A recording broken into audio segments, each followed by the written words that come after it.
அன்பு மக்களே, இந்த தாயை குறித்து நம்ம இன்னும் நிறைய பேச வேண்டி இருக்கிறது அப்படிங்கிறத நான் போகின்ற இடங்களில் பேசுகின்ற நபர்களோடு பார்க்கின்ற நபர்களோடு கலந்துரையாடிய பிறகு, குறிப்பாக பல இடங்களுக்கு சென்று வந்த பிறகு என்னுடைய மனதிற்குள் எப்பொழுதுமே ஒரு ஒளி, ஒரு அவா இருந்து கொண்டே இருக்கிறது. அப்படின்னா அது என்ன அப்படின்னா, இந்த தாயை குறித்து நாம் பேசியது போதாது.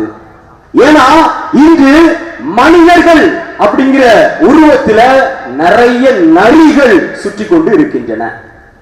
குறிப்பாக கிறிஸ்தவத்திற்குள் இந்த தாயை அவமதிக்கிற கூட்டம் நாளுக்கு நாள் அதிகமாகிக் கொண்டே இருக்கின்றது. அதுவும் எப்படிப்பட்ட கூட்டம்?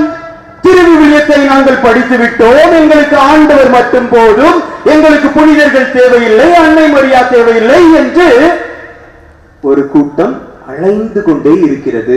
அந்த கூட்டம் சுத்தி சுத்தி நம்மளையும் வருகிறது. வந்திருக்கா உங்ககிட்ட? வந்திருக்காங்களா இல்லையா? ஏன் இந்த மாதாவை நீங்க கும்பிடுறீங்க? இந்த மாதாவுக்கு சக்தி கிடையாது. அவங்கள உங்களுக்காக சிலுவையில ரத்தத்தை சிந்தினாங்க, அவங்கள உங்களுக்காக பாடுபட்டாங்க, அவங்கள 3ஆம் நாள் உயிர் தெழுந்தாங்க அப்படிங்கிற பல கேள்விகளை அடுக்கிக்கிட்டே போவாங்க. நம்ம ஆட்களும் அப்படியே சத்தம் காட்டாம ஓகே அவங்க கேட்கிறது சரிதானே அப்படின்னு சொல்லிட்டு ஓடிடுவோம்.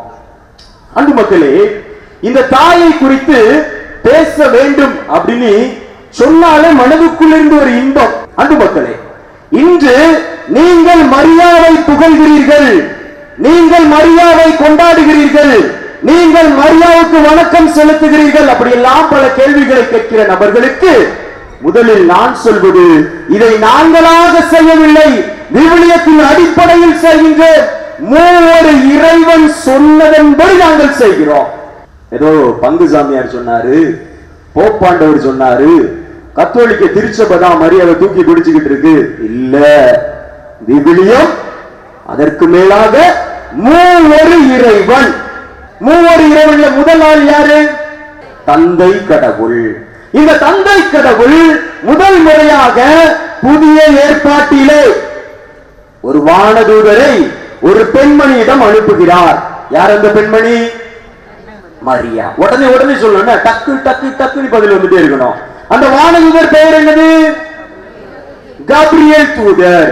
அப்ப வானதூதர்கள் யார் அனுப்புறா? தந்தை கடவுள் அனுப்புகிறார்.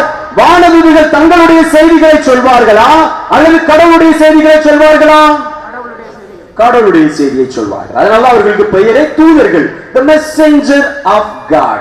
ஏஞ்சல் அப்படிங்கிற அந்த வார்த்தையினுடைய மூலத்துக்கு நீங்க போய் அதனுடைய அர்த்தத்தை பார்த்தீங்கன்னா, மெசஞ்சர் ஆஃப் காட், இறைவனுடைய செய்தியை சொல்லக்கூடியவர்கள் தான் இந்த தூதர்கள். அப்ப அந்த கபிரியேல் தூதர் அன்னை மரியாவிடம் வருகிறார். ஒரு கன்னி பெண்ணை நோக்கி சொல்கிறார். என்ன சொல்கிறார்? அருள் நிறைந்த மரியே வாழ்க, ஆண்டவர் உம்முடனே. இந்த வார்த்தை யாருடைய வார்த்தை? கபிரியேல் தூதருடைய வார்த்தையா? யாருடைய வார்த்தை? தந்தை கடவுளினுடைய வார்த்தை. அப்ப புதிய ஏற்பாட்டில் முதல் முறையாக ஒரு பெண்ணை பார்த்து சொல்லப்படக்கூடிய முதல் வார்த்தையே அருள் நிறைந்த மரியே, the full of grace. இதுவரைக்கும் இந்த பெண்ண, இப்படிப்பட்ட ஒரு பெண்ண இந்த வரலாறு பார்த்தது கிடையாது. இப்படிப்பட்ட பெண்ணுக்காக தான் மொத்த உலகமும் மொத்த படைப்பும் மொத்த உயிரினங்களும் காத்து கொண்டிருந்தது. அதனாலதான் தந்தை கடவுள் அந்த பெண்ணை பார்த்த உடனே நீ சொல்லக்கூடிய விடயம் என்னவாக இருக்க வேண்டும்? The lady, the full of grace, அருள் நிறைந்த மரியே வாழ்க அப்படின்னு சொல்லி நம்ம வாழ்த்துல யார் வாழ்த்துதா? தந்தை கடவுள். சரி, இதுல நம்ம நிறைய பேசலாம். ஆனா நம்ம இப்ப அடுத்த ஸ்டெப்புக்குள்ள போறோம். இப்ப மூவர் இறைவன்ல இரண்டாவது ஆளு நம்ம ஆண்டவர் இயேசு கிறிஸ்து. அவரை மூணாவதா வச்சுக்கிடுவோம். ஏன்னா நிறைய நேரத்துல சிக்கல் அவர்கிட்ட தான் இருக்கிறது மாதிரி நம்ம மக்கள் கேள்வி கேட்கறதுல இருக்கு. அதனால அவரை தனியா வச்சு தனியா அவரை நம்ம டீல் பண்ணுவோம். சரிதானே? இப்ப மூணாவது ஆள் யாரு? தூய ஆவியானவர். சரி, இப்ப அன்னை மரியா ஒரு நபரை சந்திக்க போறாங்க. அந்த நபரும் கருவுற்று இருக்கிறாங்க. யார் அந்த நபர்? வயதான காலத்துல கருவுற்று இருக்கிறாங்க. அவங்க பேர் என்னது? எலிசபெத். அந்த எலிசபெத்தை சந்திக்க போகிற அந்த நேரத்தில் எலிசபெத் அம்மாளை குறித்து எழுதப்பட்டிருக்கிறது. என்ன எழுதப்பட்டிருக்கிறது?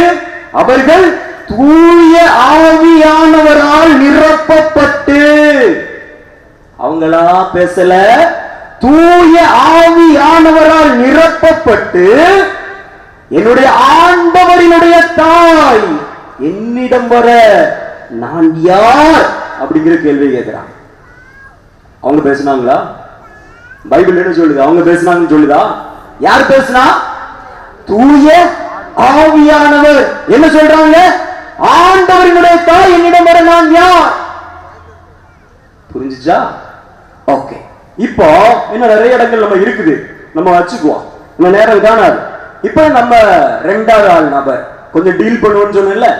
ஏன்னா இந்த நபரை வைத்துக் கொண்டுதான் நான் சொன்ன இந்த நரிக்கூட்டம், எல்லாரும் இல்ல, பிரிவினை சபையில் எல்லாரும் இல்ல, நம்மளை குழப்புகின்ற அந்த ஆட்களை நான் சொல்கிறேன். அந்த நரிக்கூட்டம் நம்மளிடம் வந்து என்ன சொல்லும்? இயேசு கிறிஸ்து அன்னை மரியாவை மதிக்கவே இல்லை அப்படின்னு சொல்லி ஒரு 3 விடயங்களை சொல்லுவாங்க. எந்தெந்த விடயங்கள் நீங்க கேட்டா கண்டிப்பா யோசிப்பீங்க. நான் சொல்லும் போது எஸ் அப்படின்னு சொல்லுவீங்க. நானே சொல்லிடுவேன். முதல்ல இயேசு தன்னுடைய தகப்பன், தன்னுடைய தாய் அவர்களோடு இணைந்து எருசலேமுக்கு போறாரு. திரும்பி வரும்போது நம்ம ஆள் மட்டும் அங்க தங்கியிருக்காரு. அன்னை மரியாவும் சூசேபரும் தேடுறாங்க, கூட்டத்தில் எங்கேயாவது இருக்காரா அப்படின்னு சொல்லி தேடி அலைகிறாங்க. ஒரு இடத்துலயும் காணோம். தேடி போய் அன்னை மரியா, என்னப்பா எங்களை இப்படி தவிக்க விட்டுட்டியப்பா அப்படின்னு சொல்லும் பொழுது நம்ம ஆள் என்ன சொல்றாரு? சின்ன வயசுலயே என்ன சொல்றாரு?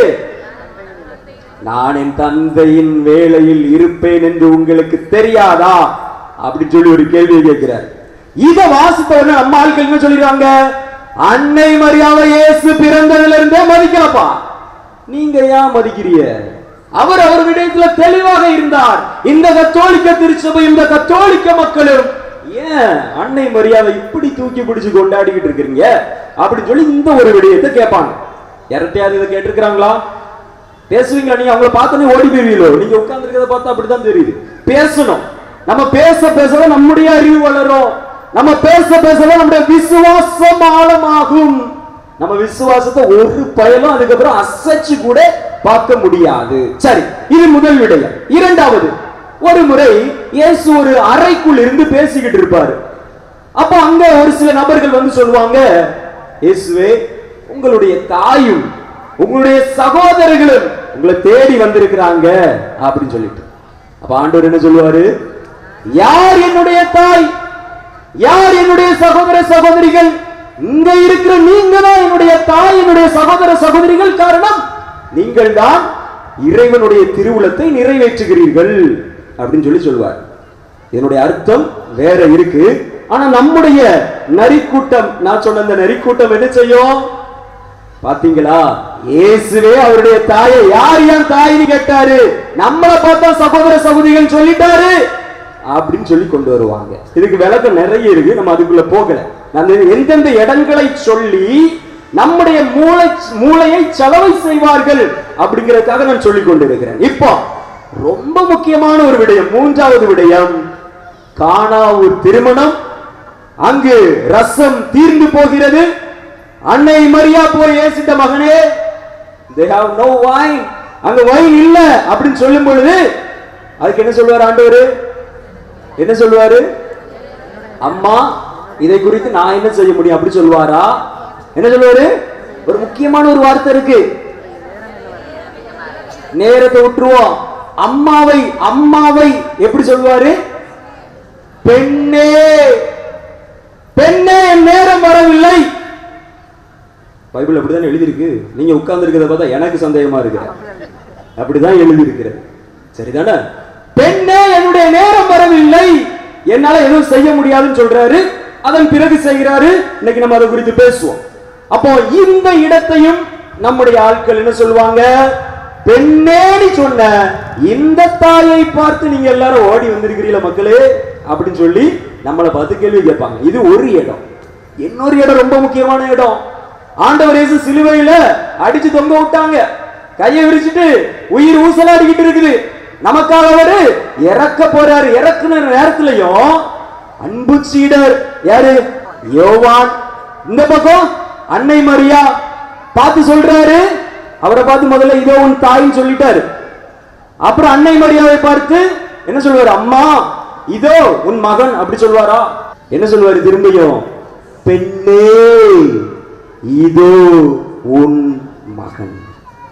நம்ம கத்தோலிக்க வருஷத்துல ஒரு சில இடங்கள்ல அம்மாடி போட்டிருப்பாங்க. ஆனா இப்ப எல்லாத்தையும் நம்ம கரெக்டா மூலத்துக்கு போய் என்ன வார்த்தை பயன்படுத்தப்பட்டதோ அதை சரியாக பயன்படுத்தினோம் அப்படின்னா அதுல பெண்ணே பழைய தமிழ்ல அம்மானி ஒருவேளை இருக்கும்னு நினைக்கிறேன். இப்ப இருக்கிற விவிலியத்தில் நீங்க வாசித்தீங்க அப்படின்னா பெண்ணே. அப்ப இதையும் சொல்லி ஆண்டவர் இயேசு கிறிஸ்து தொடக்கத்தில் இருந்து கடைசி அவருடைய உயிர் மூச்சு போகும் வரையில ஒரு இடத்துல கூட அன்னை மரியாவை ஆண்டவர் மதிக்கவில்லை. அன்னை மரியாவிற்கு அவர் முக்கியத்துவம் கொடுக்கவில்லை. அன்னை மரியாவை அவர் ஒரு ஆளாக ஒரு பொருட்டாக கருதவே இல்லை அப்படின்னு நம்முடைய ஆட்கள் சொல்வது உண்டு. இன்னைக்கு வசனத்துல பைபிள்ல ரொம்ப தெளிவா ஒண்ணு எழுதப்பட்டிருக்கு மக்களே.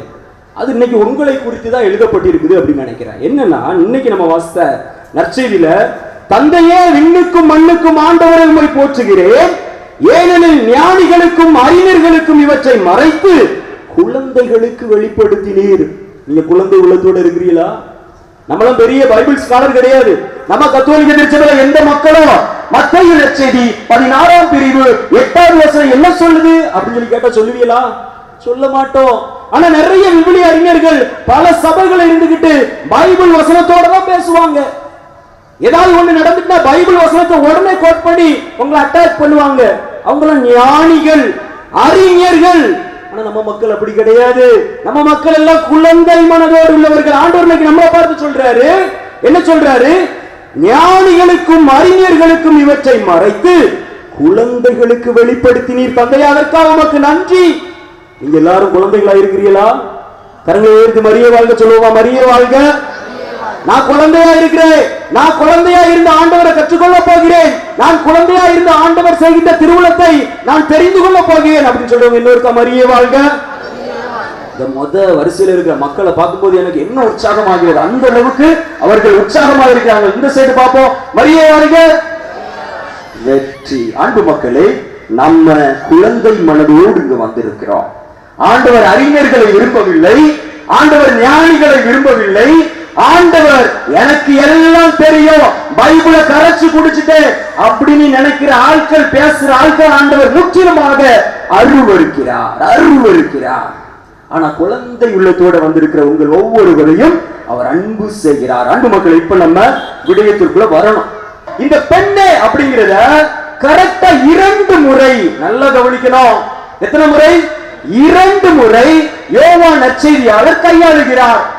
இந்த யோவான் நற்செய்தியாளர் தான் இயேசு கிறிஸ்துவுடைய அன்பு சீடர். மொத்தம் 72 சீடர்கள், 12 அப்போஸ்தலர்கள். அதுல 3 பேர் முக்கியமான ஆட்கள். யாரெல்லாம்? பேதுரு, யாக்கோபு, யோவான். இயேசு எங்கெல்லாம் முக்கியமான இடங்களுக்கு போறாங்களோ அங்க இந்த 3 பேர் மட்டும் இருப்பாங்க. அப்ப அந்த 12 அப்போஸ்தலர்களுக்குள்ள இந்த 3 பேர் மிகவும் முக்கியமானவர்கள். அந்த மிகவும் முக்கியமானவர்கள் ஒரு ஆள் யாரு? யோவான். அதனாலதான் அவர் குறித்து எழுதும்போதெல்லாம் அன்பு சீடர் அப்படின்னு சொல்லி எழுதப்பட்டிருக்கும். அப்ப அந்த அன்பு சீடர் இயேசு கிறிஸ்துவினுடைய நற்செய்தி எழுதுகிறார். அந்த நற்செய்தியுடைய பெயர் தான் யோவான் நற்செய்தி. அங்கு அவர் 2 முறை இந்த பெண்ணே என்கின்ற வார்த்தையை கையாளுகிறார். இந்த யோவான் நற்செய்தியை குறித்து நீங்க நம்முடைய அருள் தந்தையர்கிட்ட கேட்டா சொல்லுவாங்க, the most intellectual writer அல்லது script writer of the scripture அப்படின்னா யாரு அப்படின்னு சொல்லி நீங்க கேட்டீங்கன்னா யோவான் நற்செய்தி. நம்ம விவிலியத்தில் 73 புத்தகங்கள் இருக்கிறது. இந்த 73 புத்தகத்திலும் மிகவும் ஆழமான, மிகவும் அறிவுபூர்வமான, மிகவும் இறையியல் கலந்த விடயங்களை யார் எழுதியிருப்பது அப்படின்னு ஒரு போட்டி வச்சு நம்ம கண்டுபிடிச்சோம் அப்படின்னா அங்க முதல் மார்க் வாங்கக்கூடிய யாரா இருப்பா? இந்த யோவான் நற்செய்தியாளர். ஏன்னா அவ்வளவுக்குள்ள அதுல ஆழம் உண்டு, அவ்வளவுக்குள்ள அதுல இறையியல் உண்டு. ஏன் சொல்றேன்? எடுத்துக்காட்டுக்கு நம்ம பார்ப்போமே. ஓகே, நான் ஏற்கனவே சொன்னதுதான், எதை சொல்ல எதை விடன்னு தெரியல, அவ்வளவு விடயங்கள் இருக்கு. இருந்தாலும் சொல்றேன். இப்போ மத்தேயு நற்செய்தியாளர், லூக்கா நற்செய்தியாளர், மார்க் நற்செய்தியாளர், மற்ற 3 நற்செய்தியாளர்கள். இவர்கள் எப்படி இயேசு கிறிஸ்துடைய வரலாற்றை தொடங்குவாங்க? ஒவ்வொருத்தரும் ஒவ்வொரு விதமாக தொடங்குவார்கள். ஒருத்தர் ஆபிரகாமில் இருந்து தொடங்குவார், ஒருத்தர் தாவீது வம்சாவளி அப்படின்னு சொல்லி சொல்லுவார். மார்க் அவர்களுடைய தொடக்கத்தை பத்தி பேசவே மாட்டார். அப்ப ஒவ்வொருவரும் ஒவ்வொரு விதத்துல சொல்லுவாங்க. ஆனா இந்த யோவான் நற்செய்தியாளர் மட்டும் தொடக்கத்தில் கடவுள் இருந்தார், கடவுளோடு வார்த்தை இருந்தது, வார்த்தை கடவுளாக இருந்தது அப்படின்னு சொல்லி படைப்பிற்கு முன்னாடி ஒரு படி போய் அந்த பிரஸ் அந்த எப்படி சொல்றது பிகினிங் ஆஃப் த கிரியேஷன் அங்க போயிருவாரு. ஒருத்தர் ஆதாம்ல இருந்து தொடங்குவாரு, இன்னொருத்தர் ஆபிரகாம்ல இருந்து தொடங்குவாரு. உங்களுக்கு தெரியும் நினைக்கிறேன். ஆமா, அப்ப இவரு படைப்பிற்கு முன்னால் போய்தான் அவருடைய நற்செய்தியை அவர் எழுதுகிறார். அப்படியே நீங்க வரும் பொழுது அவருடைய நற்செய்தியில 2 இடத்துல பெண்கள் சொல்லியிருக்குன்னு சொன்னேன். இப்ப இந்த படைப்பை நம்ம போகணும். எங்க? ஆதாம் ஏவாளுடைய அந்த தொடக்க காலத்திற்கு போகணும். ஆதாம் ஏவாளை பார்த்து கூப்பிடுவது என்ன வார்த்தை அப்படின்னு சொல்லி பார்த்தீங்க அப்படின்னா பெண்ணே.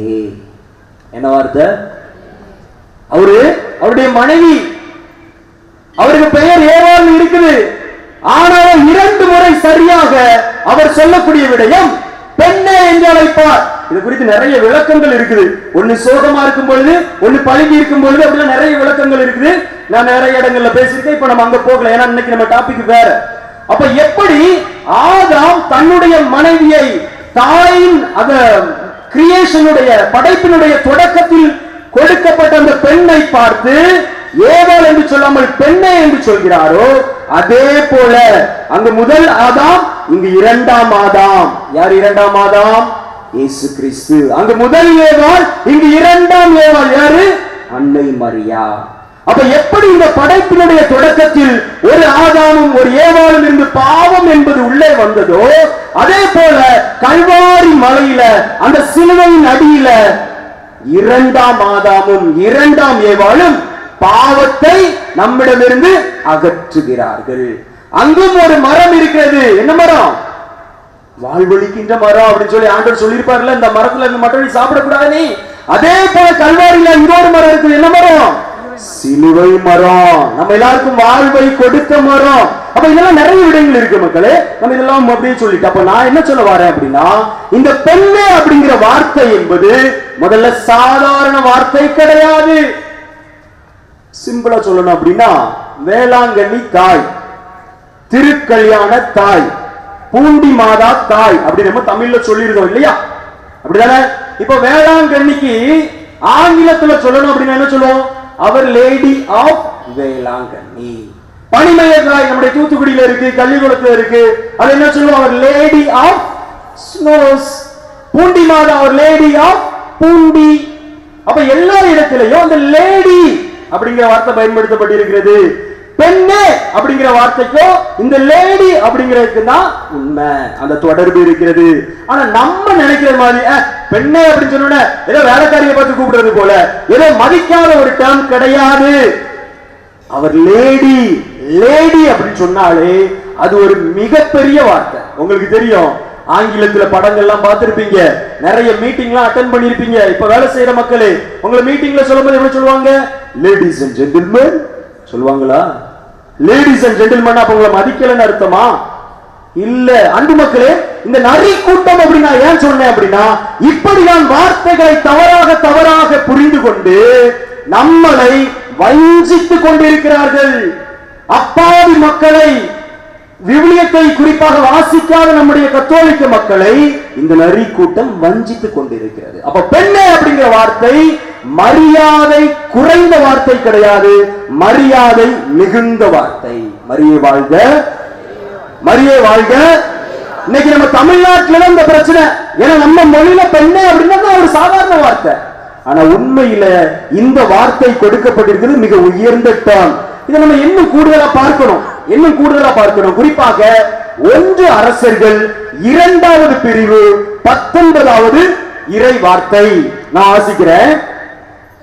பத்சேபா அதோனியாவுக்காக அரசர் சாலமோனிடம் பரிந்து பேசும்படி போனார். பத்சேபா யாரு?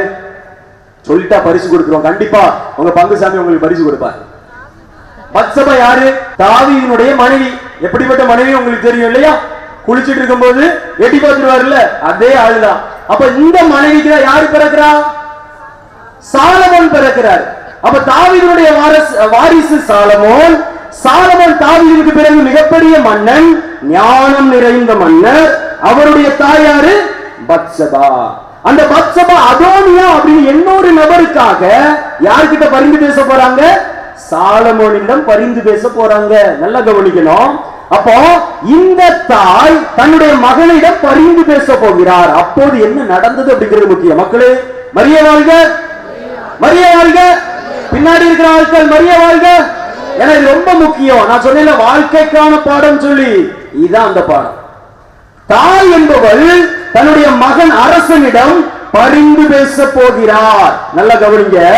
அப்போது அரசர் என்ன செய்யறாரு? எழுந்து உட்கார்ந்து இருக்கிற ஆளு தாயை பார்த்த உடனே எழுந்து அவரை எதிர்கொண்டு வந்து வணங்கிய பின், தலையை குனிஞ்சு வணங்குறாரு. சொல்லும் போதே புல் அரிக்குதுன்னா, தலை குனிந்து வணங்கிய பின் தன்னுடைய அரியணையில் அமர்ந்து கொண்டார். அரசரின் தாய்க்கு, நல்லா கவனிக்கணும், அரசரின் தாய்க்கு அவரது வலப்புறத்தில் ஓர் இருக்கை போடப்பட்டது. அவரும் அதில் அமர்ந்தார். அது ஒரு ராயல் கோர்ட். எது? அரசருடைய அவைன்னு சொல்லுவோம் இல்லையா நம்ம தமிழ்ல. அந்த அவையில அரசர் நடுவில் உட்கார்ந்து இருக்கிறார் அப்படின்னா அவருடைய வலப்புறம் யார் உட்கார்ந்து இருந்தா? அரசருடைய மனைவி கிடையாது, அரசருடைய தாய். அதான் முக்கியம். இது இஸ்ராயலுடைய எல்லா காலங்களிலும் வழிமரபாக தொடர்ந்து வந்து கொண்டிருந்த ஒரு மரபு. அரசனுக்கு மனைவி உண்டு, பெண் பிள்ளைகள் உண்டு. அவர்களுக்கெல்லாம் அந்த முக்கியத்துவம் கிடையாது. எங்க? அரசவையில. யாருக்கு முக்கியம்? தாய்க்கு முக்கியம். அதுவும் அரசனுடைய வலது பக்கம் முக்கியம். அந்த தாய் வரும்போது அரசன் எழுந்து நின்று வணங்கி அந்த தாயை உட்கார வைப்பாங்க. புதுசா இருக்கா? ஆமா. அப்ப இந்த மகன் சாலமோன் தான். யாரு சாலமோன்? நான் ஏற்கனவே கேட்டதுக்கு பதில் கரெக்டா சொன்னீங்க. தாவீதினுடைய மகன். இயேசு கிறிஸ்து புதிய ஏற்பாட்டுல நிறைய இடத்துல வரும்போது மக்கள் என்ன சொல்லுவாங்க? தாவீதின் மகனே ஓசானா பாடுவாங்களா? அப்ப அதே சாலமோன் தான் இங்கு புதிய ஏற்பாட்டுல யாரு வரா? இயேசு கிறிஸ்து, தாவீதினுடைய மகன். அங்கு தாவீதினுடைய மகன் தன்னுடைய தாயை தன்னுடைய வலது பக்கத்தில் அமர வைக்கிறார்.